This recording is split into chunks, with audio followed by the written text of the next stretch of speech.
exclusive Rudy Giuliani. Mr. Mayor, welcome. Thanks for coming on.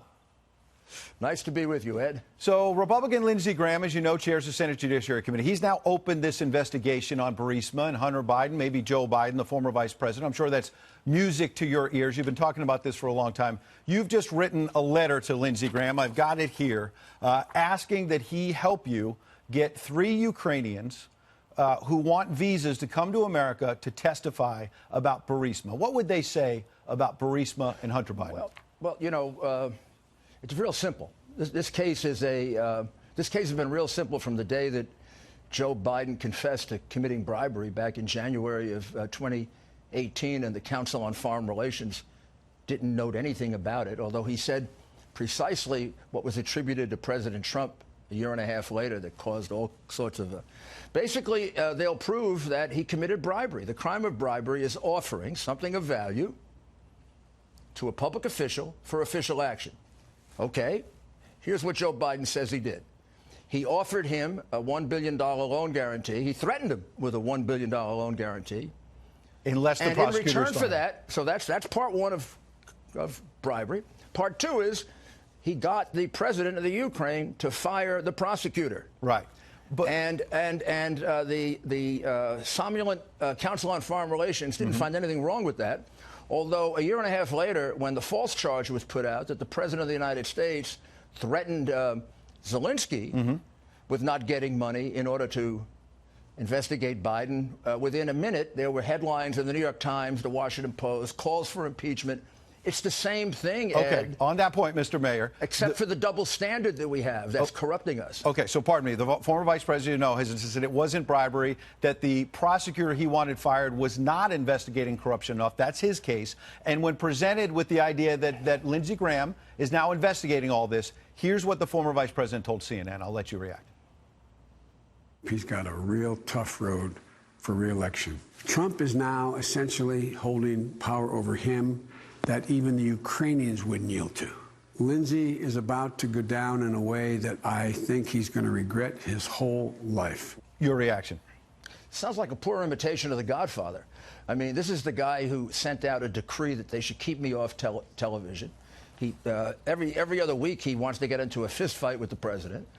When he's asked about all of these conflicts and all this money made by his family selling his office, he says, I don't know my family's business. He says it so often, he's starting to sound like Kate Corleone in The Godfather.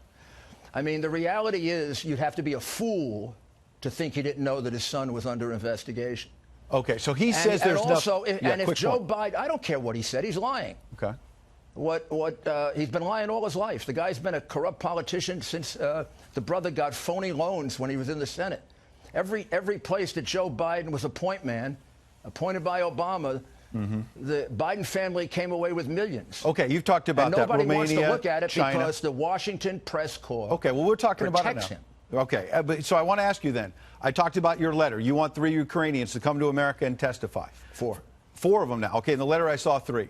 So by the same push of transparency, are you willing to have Lev Parnas, your former associate, who's now been indicted, come and either testify to Adam Schiff or Lindsey Graham in the interest of fairness?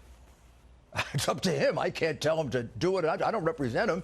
As far as I'm concerned, he could testify to everything he did, and it was perfectly appropriate, perfectly normal. He has said a few things lately that are completely untrue and provably untrue. So I don't know what he's doing. I mean, he claims that we had a meeting with the president at the Hanukkah party in December of 2018. Somebody should remind Lev that there were 5 witnesses, including his good friend, Igor Fruman, who all say categorically untrue, provable by records.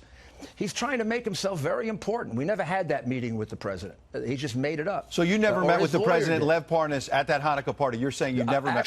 Actually, what I did was I introduced the 2 of them to the president. They took a 1-minute picture. They walked away. And what he said was we had a private, long meeting in which the president instructed him to do things. False, untrue, provable by the testimony of 5 witnesses. Okay, Mr. Mayor, so overnight. So if he wants to do that, he could make himself into another Michael Cohen.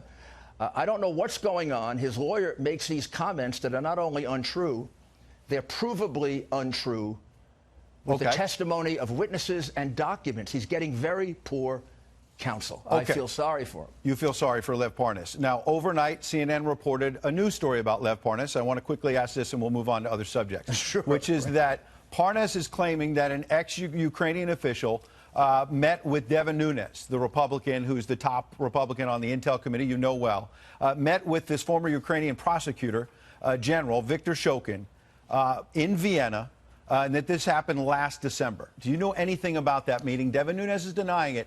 Did Devin Nunes meet with him? Poor Lev. I don't know what he's doing to himself. I think, once again, that's going to be shown to be provably untrue. I do not believe that Devin Nunes met with Shokin. This is the first I would have heard of that. I think I would have heard of it if it happened. It was before he was actually doing anything for me. That wasn't really until late December, early January. I don't know why he wants to do this. He didn't do anything wrong.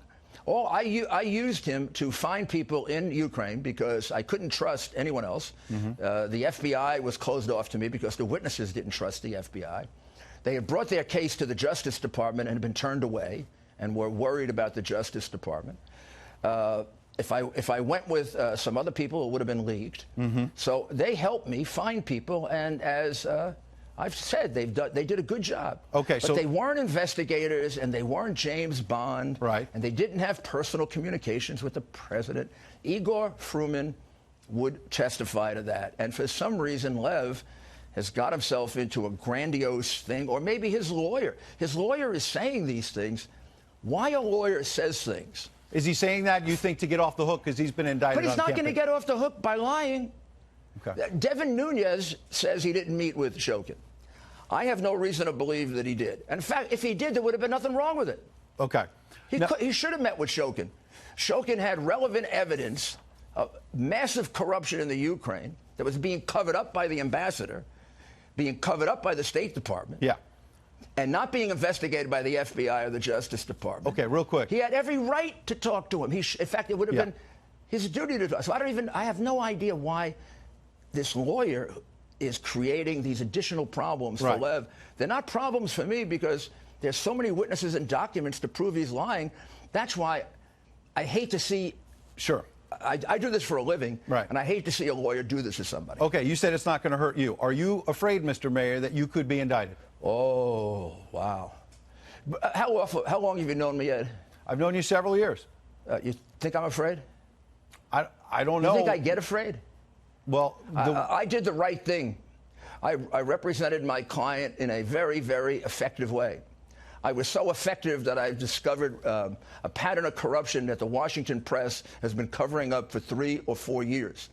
You should have jumped all over this in 2015 when this awful conflict was mentioned. Sure. And it was hidden and suppressed by the Washington press. But you know the reality is I'm embarrassing you because you didn't do your job. And I'm also going to bring out a pay-for-play scheme in the Obama administration that will be devastating to the Democrat Party. Okay. I expected the moment I heard Biden's name, I told my colleagues they're going to try to kill me because they're going to kill the messenger. But damn it, the mafia couldn't kill me. Right.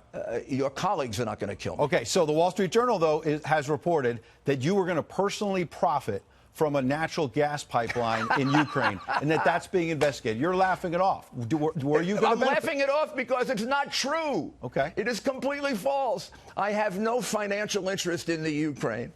I'm not going to financially profit from anything that I know of in the Ukraine. If they know of it, I would probably have to disclose it to my hopefully soon-to-be ex-wife because she would get half of it. So, look, you know, if I have no business interest in Ukraine. Sure. It is untrue. It is false. It isn't the first time the Wall Street Journal has printed false information.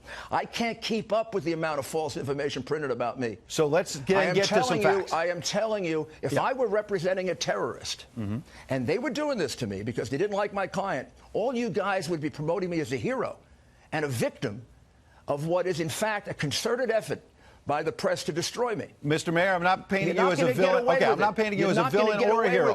We're just asking you the question. So I want to. You're not going to get away with it. Let me make clear. Yeah, real quick. I have no business interest in the Ukraine. Okay. So let's get to some facts. Ukraine goes back several years. Okay. It's service work. I've been paid for it. All right. I was paid a reasonable amount. I got great praise for the work that, and I also note something else. Yeah. It was Zelensky who brought me up with President Trump, not President Trump. Okay. And that's because of my reputation. in the Ukraine. Have you talked to President Trump in the last week or two? Have you met with him? Are you still his counsel? I do not discuss my conversations with my client. You can assume that I talk to him early and often. Yeah. And have a very, very good relationship with him. And all of these comments, which are totally insulting.